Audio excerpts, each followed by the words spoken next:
देखिए question number 3 का first part है। इसमें आपको मैट्रिक्स का मल्टीप्लिकेशन आप लोगों को निकालना है, इसके लिए प्रोग्राम राइट करोगे। ठीक है, तो चलिए स्टार्ट करते हैं हम लोग। मेन फंक्शन के अंदर आपने 3 मैट्रिक्स डिफाइन करना है। 3x3 का मैट्रिक्स एक क्वेश्चन में मेंशन किया हुआ है। 3x3 का ही मैट्रिक्स आपको बनाना है। एक और सी मैट्रिक्स ले लिया मैंने 3x3 का। ठीक है, 3 मैट्रिक्स डिक्लेयर कर लिया 3x3 का। अब कुछ वेरिएबल्स ले लो जिसकी ज़रूरत होगी, जे के 3 वेरिएबल्स, और वेरिएबल्स की रिक्वायरमेंट होगी तो आप बाद में ऐड कर सकते हो। ठीक है, चलिए अब यहाँ सबसे पहले for i equal to 0, i less than 3 and i plus plus एक लूप। इसके अंदर एक और लूप हमने डिक्लेयर किया इस तरह से, j equal to 0, j less than 3 and j plus plus. Right, अब यहाँ इसके अंदर अब आप यूजर से इनपुट करवाओ।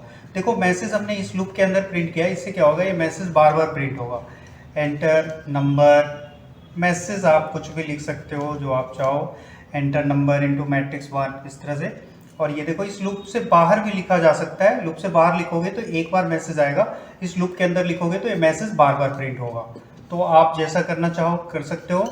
a of i and j, ये देखिए एक मैट्रिक्स हमने एंटर किया, इस j लूप को क्लोज किया, फिर यहाँ पे आपने i लूप को क्लोज कर दिया। ठीक है, ये एक मैट्रिक्स आपने एंटर किया 3x3 का। ये ध्यान रखना, आप यहाँ मैंने कैपिटल में डिक्लेयर किया है तो ये वेरिएबल कैपिटल ही होना चाहिए। ठीक है, चलो एक मैट्रिक्स आपने डिफाइन किया, इसी मैट्रिक्स को कॉपी कर लो, यानी ये दोनों लूप को, ये जो सेक्शन है इसको आप कॉपी कीजिए, इसके नीचे पेस्ट करो, और सिर्फ ये की जगह आपको बी डिफाइन करना है, बी, यानी ये बी मैट्रिक्स के लिए हो जाएगा। ठीक है, मैट्रिक्स ए पहले, उसके बाद कॉपी किया, ए को हमने चेंज करके बी कर दिया, यानी ए और बी दो मैट्रिक्स आपने तैयार कर लिया। समझ में आ रहा है सबको? इसी में चेंज नहीं करना है, ये पहले ए मैट्रिक्स के लिए हमने डिक्लेयर किया, फिर इसकी कॉपी करो नीचे, और फिर उसमें बी, मतलब दो मैट्रिक्स बनाना है तो इसको दो बार कोडिंग करना पड़ेगा। ठीक है, चलिए तो ये कोडिंग आपने दो मैट्रिक्स यूजर से एंट्री कर लिया। अब क्या करना है, अब इसका मल्टीप्लीकेशन के लिए आपको प्रोग्राम राइट करना है। इसी के नीचे देखो मैसेज प्रिंट करना है, आप प्रिंट कर सकते हो यहाँ पर आउटपुट रिजल्ट या मल्टीप्लिकेशन, इस तरह से मैसेज आप प्रिंट कीजिए। एंड देखो फिर से इसमें सेम लूप आपको एग्जीक्यूट करना है, i less than 3 and i plus plus, और for j equal to 0, j less than 3 and j plus plus. अब इसमें देखो ये एक नया कॉन्सेप्ट ये होगा, c of i and j, इसको हमने 0 इनिशियलाइज कर लिया क्योंकि हमें थर्ड वाले मैट्रिक्स में ऐड करके स्टोर करना होता है। तो इस तरह से इसको j इनिशियलाइज करना है, हम लोगों ने पहले डिस्कस किया हुआ है, स्टेप बाय स्टेप मैंने कंपाइल करके आपको बताया हुआ है। ठीक है, चलिए अब एक और यहाँ for k equal to 0, k less than 3 and k plus plus, ये देखिए ये एक लूप और एग्जीक्यूट करोगे, और यहाँ आपको लॉजिक राइट करना है, c of i and j equal to c of i j plus a of i and k, यहाँ पे j नहीं लिखना है, k, यानी फर्स्ट मैट्रिक्स का मैंने रो ले लिया, एंड मल्टीप्लाई b मैट्रिक्स का कॉलम पार्ट लेना है j। ठीक है, k और j, i k और k और j, इसका रो और इसका कॉलम दोनों को मल्टीप्लाई करके ये c के अंदर स्टोर करेगा। ये स्टेप बाय स्टेप हमने कंपाइल किया हुआ है, आप उसको चेक कर सकते हो एक बार। ठीक है, अब इसको प्रिंट करना है, आप यहाँ प्रिंट कर लो, प्रिंट एफ, ये percentile d comma c of i and j, ये देखिए प्रिंट हो गया। अब मैट्रिक्स फॉर्मेट में इसको डिस्प्ले करने के लिए j ब्रेसेस क्लोज करने के बाद, j लूप को हमने क्लोज किया, इसके ठीक नीचे आप यहाँ पर राइट कर सकते हो प्रिंट एफ और व्हाट न्यू लाइन, यहाँ पे न्यू लाइन प्रिंट कीजिए। उसके बाद ये वाला i लूप को क्लोज करो जो हमने लास्ट में क्लोज किया। ठीक है, ये देखिए यही लॉजिक है आपके मल्टीप्लिकेशन का, मैट्रिक्स मल्टीप्लिकेशन। ठीक है, तो इस मैट्रिक्स से रिलेटेड 3 क्वेश्चन बनते हैं आपके एग्जाम के लिए, matrix addition, subtraction and multiplication. पिछले दिसंबर 20 का क्वेश्चन हम लोगों ने सॉल्व किया था, उसमें सब्ट्रैक्शन और एडिशन आया हुआ था, इसके अंदर मल्टीप्लिकेशन है। तो ये तीनों क्वेश्चन आप प्रिपेयर कर लो, आई होप इसमें से एक क्वेश्चन आपके एग्जाम में आना चाहिए मैट्रिक्स से रिलेटेड। ठीक है, चलिए हाँ बिल्कुल, आप यदि ऐसा चाहते हो कि यहाँ पे प्रिंट ना करें तो फिर से आई और जे लूप आप नीचे टाइप करोगे और फिर उसके अंदर आपको प्रिंट करना होगा, बट ऐसा करना जरूरी नहीं है। हमने यहाँ पे कैलकुलेशन किया और इसी के अंदर प्रिंट कर दिया, बट आप चाहते हो ऐसा तो ऐसा पॉसिबल है, ऐसा हो सकता है। इस लूप के बाहर फिर से 2 लूप चलाइए और फिर से आपको टाइप करोगे, इससे कोई मार्क्स ज्यादा नहीं मिलने वाले। ठीक है, चलिए एज यू विश, आप चाहो तो ऐसा कर सकते हो। ठीक है,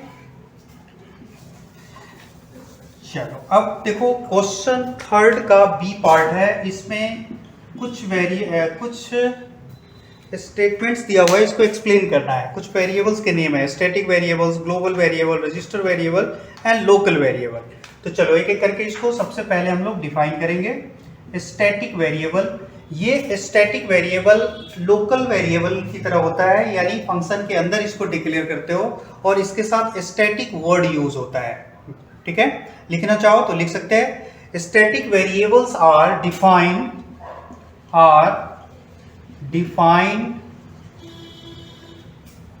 within a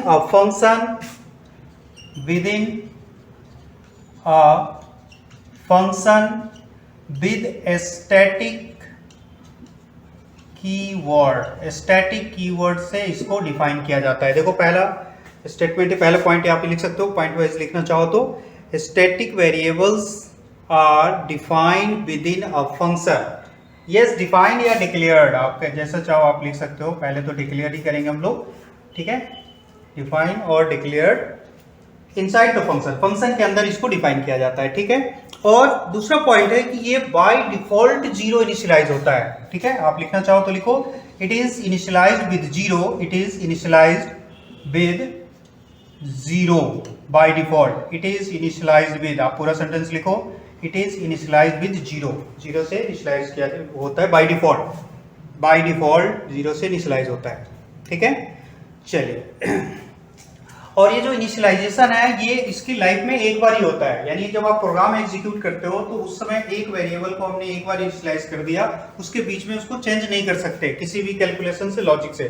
ठीक है, तो आप ये पॉइंट भी लिखना चाहो तो लिखिए, it is initialized only once, it is initialized only once in a life of program. ठीक है, चलो अब इसको डिक्लेयर करने का सिंटेक्स लिखना चाहो लिखिए। जैसे सपोज करो हमने एक फंक्शन बनाया है void display, और यहाँ आपने इस तरह से इंटीजर और a वेरिएबल डिक्लेयर किया, इसको स्टैटिक वेरिएबल इस तरह से डिक्लेयर कर दो। ये देखो हमने यहाँ पे कोई कुछ भी इनिशियलाइज नहीं किया। अब इसको आप प्रिंट करोगे तो ये बाय डिफॉल्ट 0 प्रिंट करेगा। जो सिंपल वेरिएबल है उसमें प्रिंट करोगे तो 0 प्रिंट नहीं करेगा, वो गार्बेज वैल्यू प्रिंट करेगा, कुछ भी प्रिंट कर देगा। ठीक है, तो ये स्टैटिक और जो सिंपल वेरिएबल जिसको ऑटो वेरिएबल कहते हैं, दो इसमें ये डिफरेंसेस है दोनों में। ठीक है, चलिए इतना लिखना है, पॉइंट्स लिखना है और इसको एक्सप्लेन कर देना है। ये 2 और 2.5 मार्क्स का क्वेश्चन होगा, आई थिंक 10 मार्क्स का क्वेश्चन है और इसमें 4 टॉपिक एक्सप्लेन करना है। तो डेफिनेशन लिख दो और ये सिंटेक्स एग्जांपल इस तरह से डिक्लेयर कीजिए। ओके, चलिए अब हम लोग डिस्कस करते हैं ग्लोबल वेरिएबल। ग्लोबल वेरिएबल आप सबको पता है, कोई बता सकता है ग्लोबल वेरिएबल क्या है? Global variables are declared outside of function and it is accessed by all functions or entire program। आप ऐसा कह सकते हो, लिखना चाहो लिखिए आप। The global variables ठीक है लिखो, global variables are declared outside of functions, outside of functions, function से बाहर इसको डिक्लेयर किया जाता है। एंड एक्सेस्ड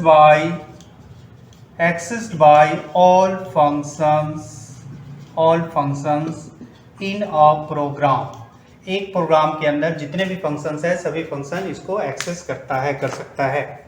ठीक है, इसकी इनिशियल वैल्यू आपको असाइन करना पड़ेगा, यानी वी नीड टू इनिशियलाइज, लिखो we need to initialize global variable, we need to initialize global variable।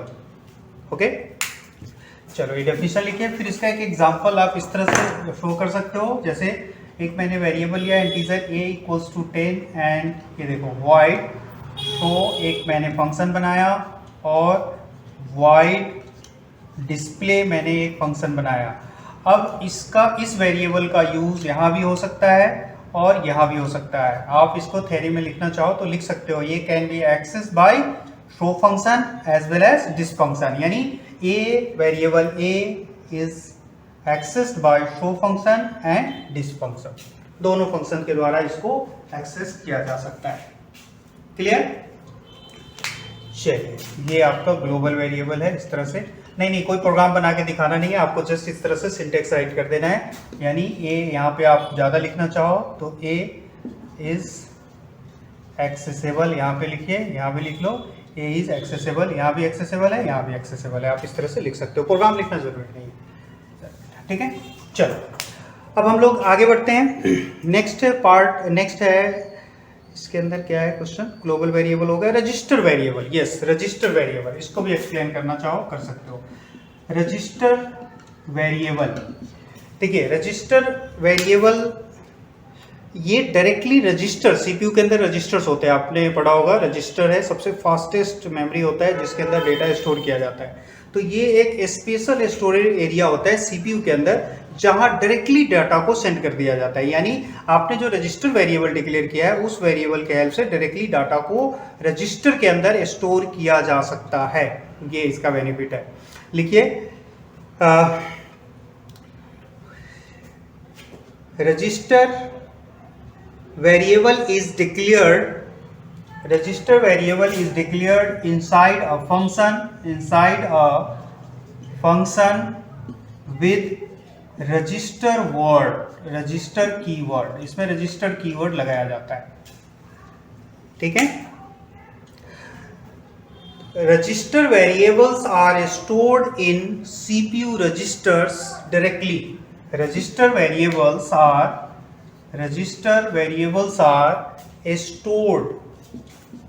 stored in CPU register directly, CPU register के अंदर ये डायरेक्टली स्टोर होता है। ठीक है,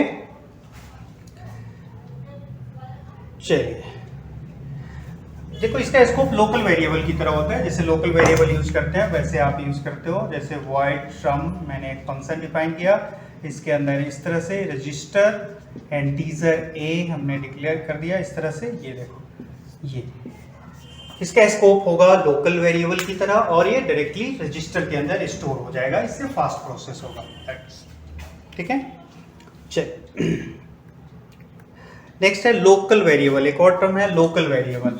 लोकल वेरिएबल आई थिंक आप लोग समझ गए होंगे लोकल वेरिएबल क्या है। देखिए local variables are declared, local variables are declared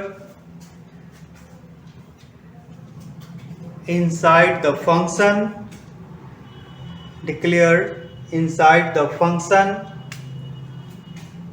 and it is accessed by the function in which it is declared or defined। ठीक है, it is accessed by the function in which it is declared or defined। जिस function के अंदर इसको declare किया है सिर्फ उसी के द्वारा एक्सेस किया जाएगा। it is accessed by only लिख सकते हो आप। यस, ठीक है, चलिए अब ये लोकल वेरिएबल सिंपल, इसका भी एग्जांपल आप फ्लो कर दो। void सम एक फंक्शन आपने डिक्लेयर किया है इंटीजर a, और ये देखो इस a का यूज आप सिर्फ इसी फंक्शन के अंदर कर सकते हो। यदि मान लो सपोज करो इस प्रोग्राम में कोई और फंक्शन है void डिस्प्ले, और इस फंक्शन को यहाँ कैरी आउट करना चाहते हो, एक्सेस करना चाहते हो यहाँ से, तो सॉरी ये नहीं हो सकता।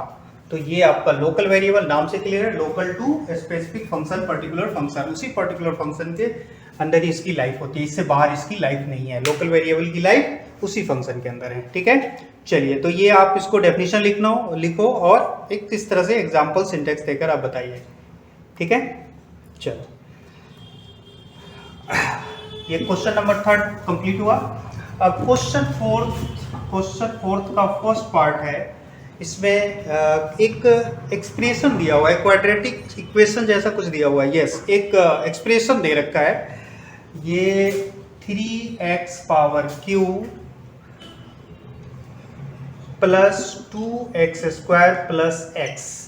देखो ये दिया हुआ है। नहीं, इसका सॉल्यूशन आपको बताना है, प्रोग्राम राइट करना है जिसमें ये इस इक्वेशन का सॉल्यूशन आना चाहिए, डिस्प्ले होना चाहिए। मतलब यह है कि यहाँ x की वैल्यू आप यूजर से एंट्री करवाओगे और x की वैल्यू एंट्री करवाने के बाद इसका रिजल्ट कैलकुलेट करना है, ठीक है। लेकिन इसमें कंडीशन दिया हुआ है कि ये मैक्रो बनाना है, मैक्रो के हेल्प से इस प्रोग्राम को इवेल्युएट करना है, इस टास्क को इवेल्युएट करना है। मतलब x यूजर से एंट्री करना है और उस x की वैल्यू यहाँ पुट करो। सपोज करो मैथ में कैसे करोगे आप, x की वैल्यू 2 पुट करते हो तो यहाँ पर 3 × 2 to the power 3 plus 2 × 2 to the power 2 plus 2 और इसको इवेल्युएट करके आप आंसर बताओगे।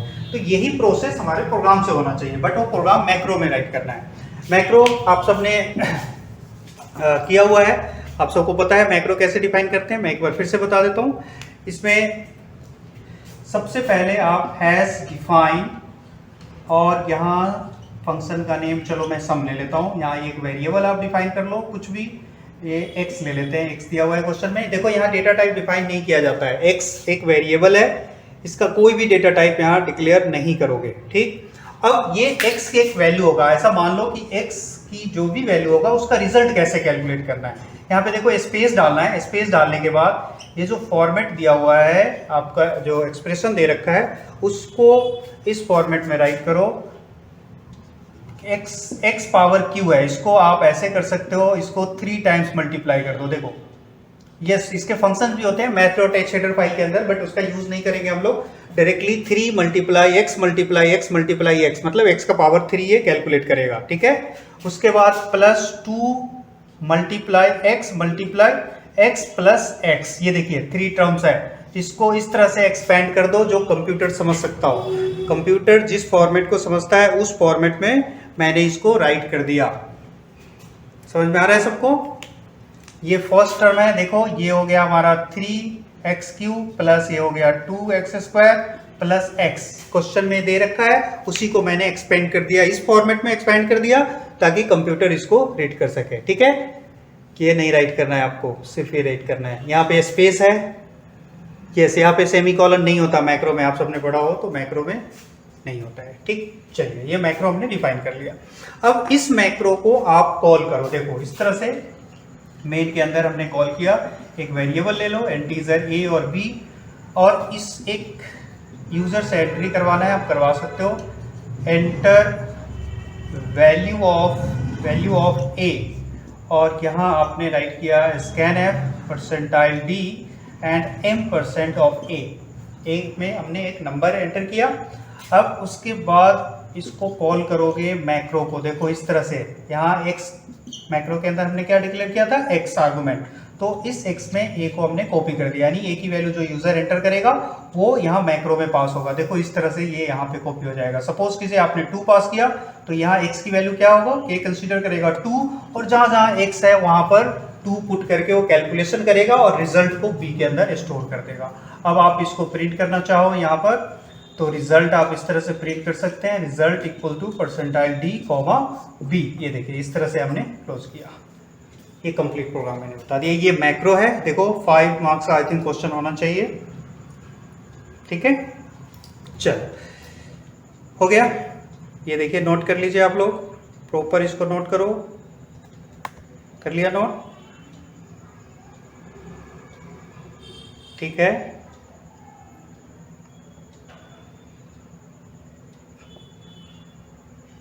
चलो ठीक है, आई होप कर लिया होगा।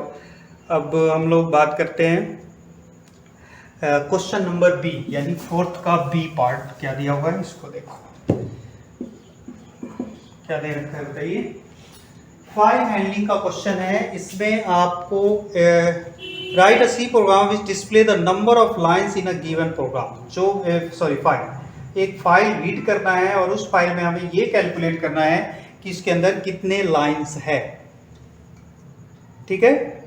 चलो फाइल हैंडलिंग आप सबने किया हुआ है, कुछ याद है किसी को फाइल हैंडलिंग? अच्छा नहीं याद है, चलो ठीक है, ओके।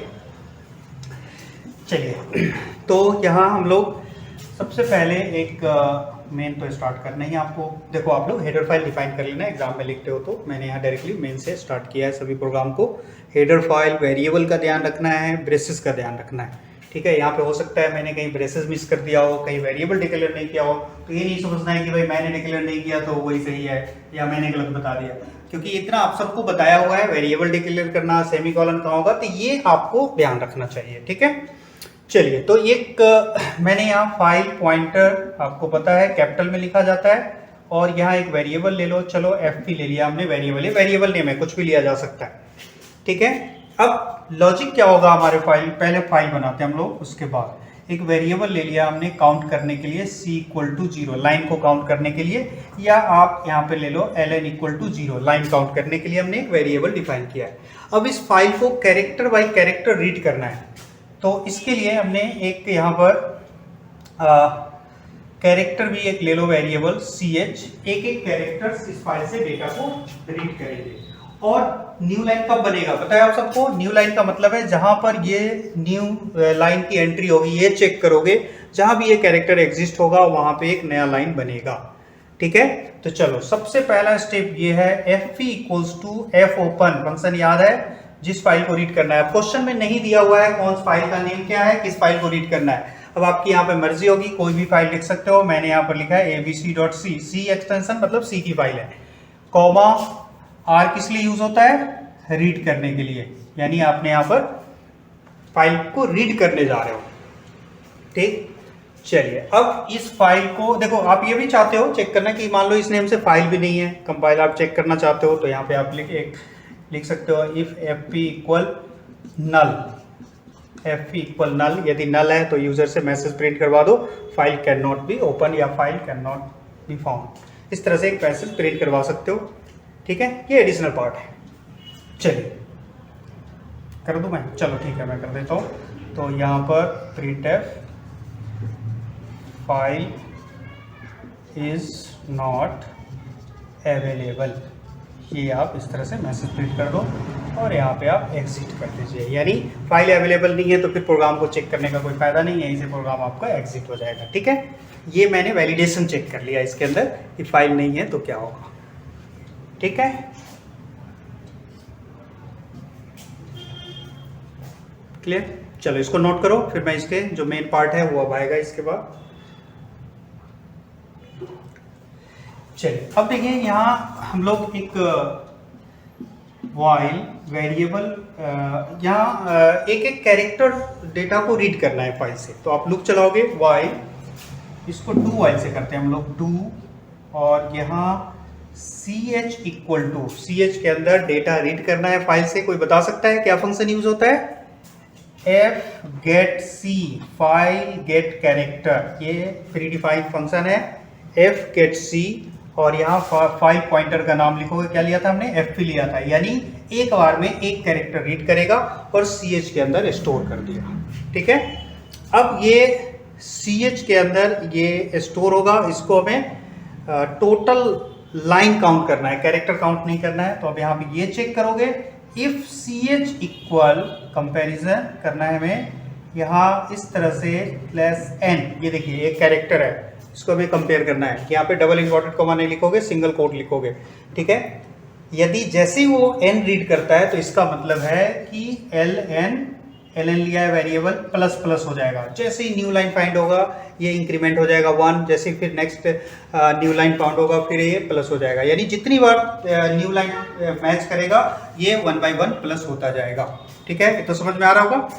चलिए, अब इसके बाद ये लूप कब तक चलेगा ये बताओ, लूप कब तक चलेगा, ये चलेगा while ch not equal to eof, ये देखो eof आप सबको पता है, एंड ऑफ फाइल, ये फंक्शन है, ये जब तक फाइल के कंटेंट्स अवेलेबल है तब तक लूप चलता रहेगा, जैसे eof यानी एंड ऑफ फाइल पहुंचेगा ये अपने आप लूप हमारा स्टॉप हो जाएगा, ठीक है। अब यहाँ पे नंबर ऑफ लाइंस को आप प्रिंट करना चाहो, इसके नीचे अब लूप के बाहर आप इस तरह से प्रिंट कीजिए, लाइन टोटल लाइंस, मैसेज है ये, आप total lines equal to %d comma क्या लिखना है, ln के अंदर है, यस ln वेरिएबल के अंदर ये मैसेज आपका प्रिंट होगा। अब मेन को क्लोज करो, यहाँ पे ये मेन क्लोज हुआ है, ठीक है, ये ध्यान रखिए आप।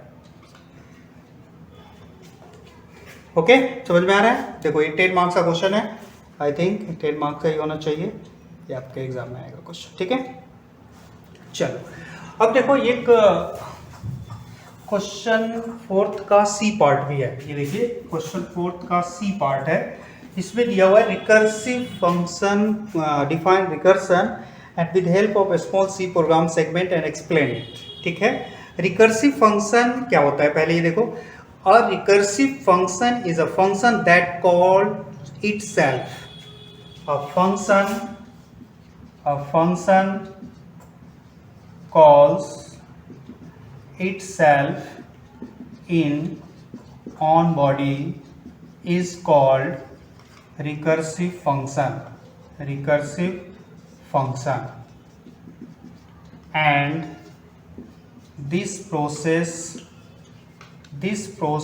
is known as रिकर्सन, ठीक है। This process is known as recursion. ये जो प्रोसेस है बार बार रिपीट होना। अब ये होता क्या है बार बार, एक्चुअली रिकर्सिव फंक्शन के दो पार्ट होते हैं, एक होता है आइटरेटिव पार्ट और एक होता है इनिशियल पार्ट। पहले मैं इसको भी समझा देता हूँ, लिखना चाहो तो लिख लो। It has two parts, a basic part is, basic part, पहले नाम लिख लो, basic part and iterative part, basic part and iterative part. अब ठीक है, basic part and iterative part. अब ये जो आइटरेटिव पार्ट, बेसिक पार्ट क्या है, लिखो basic part is use to terminate the execution, and iterative part repeat the function calling, यानी आइटरेटिव पार्ट है वो फंक्शन कॉलिंग को बार बार रिपीट करता है, इसीलिए इसको आइटरेटिव पार्ट कहते हैं हम, ठीक है। आइटरेशन क्लियर, ठीक है। मैंने बोल भी दिया, नोट भी कर दिया, राइट भी कर दिया, आप देख लो इसको, ठीक है। चलिए ये तो डेफिनेशन हो गया। अब एक छोटा सा एग्जांपल भी इसमें कह रहा है क्वेश्चन, स्मॉल सेगमेंट। चलो एक पॉपुलर एग्जांपल है फैक्टोरियल इंटीजर n।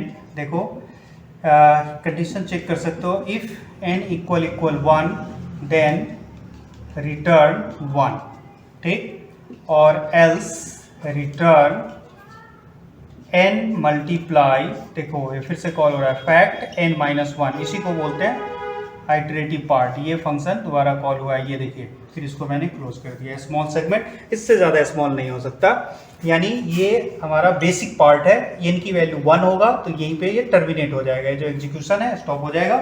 और यदि n की वैल्यू 1 नहीं है, यानी 1 से ग्रेटर देन है, 1 नहीं है, इसका मतलब क्या है, इससे लार्जर होगा, तो यहाँ पर n मल्टीप्लाई फैक्ट, ये देखो ये फंक्शन फिर से कॉल कर दिया गया यहाँ पर, इसी को बोलते हैं, इसीलिए इसको बोलते हैं रिकर्सिव, यानी ये फंक्शन अपने बॉडी के अंदर कॉल होगा। नहीं, बिल्कुल नहीं, मेन के अंदर तो कॉल होगा ही, लेकिन इसका एक बिहेवियर और ऐड होता है कि अपने बॉडी के अंदर खुद को कॉल करेगा, इसीलिए इसको रिकर्सन कहते हैं। अच्छा, बिल्कुल सही है। आप यदि लिखना चाहो यहाँ पर n less than equal to 1, ऐसा कंडीशन ही नहीं बनेगा कि लेस देन है, बट आप लिखना चाहो तो ये भी लिख सकते हो, सही है, ये भी सही है, ठीक है, ओके। नहीं, मेन के अंदर कॉल करना है, आप इसको नोट डाउन करो, मैं मेन के अंदर कॉल करके बताता हूँ, नोट डाउन कीजिए।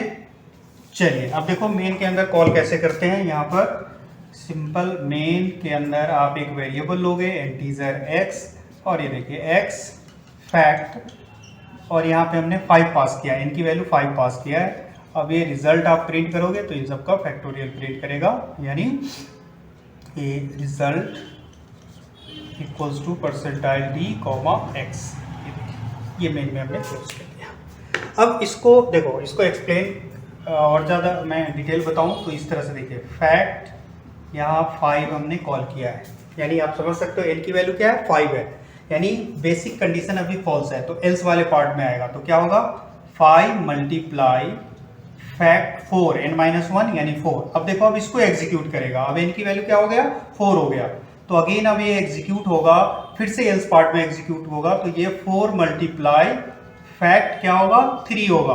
अब ये n की वैल्यू 3 है, तो अगेन फिर एग्जीक्यूट होगा 4 मल्टीप्लाई, क्या होगा 4 multiply, yes right, 3 multiply fact क्या होगा 2 होगा, और उसके बाद फिर से 4 मल्टीप्लाई 3 मल्टीप्लाई, अब n की वैल्यू क्या है 2 है, तो क्या होगा 2 मल्टीप्लाई फैक्ट 1।